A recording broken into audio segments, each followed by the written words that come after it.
Hey, this is kind of an updated version of the last video I just did on editors, but I wanted to take some time to talk to you guys about that film, The September Tapes, that I had mentioned in the previous video. And I apologize for the quality of the previous video. The visual quality wasn't as good as I would have liked it to have been. And that's just due to the fact of me using just a standard HD camera. So hopefully this is a little bit better. But my first film, The September Tapes, and that's the film that I had mentioned earlier today, was the film that Peter and I worked on. And that was a strange film.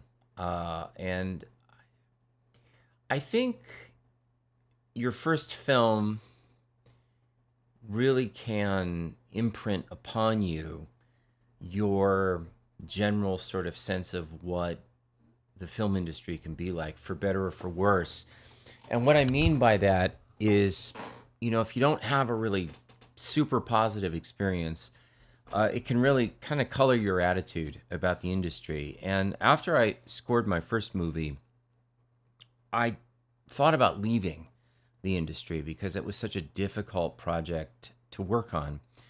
And most of the difficulty had to do with the actual just work itself, but also the circumstances that sort of that project was nested in, which were very challenging for all of us who worked on it. And for a lot of us, it was our first feature.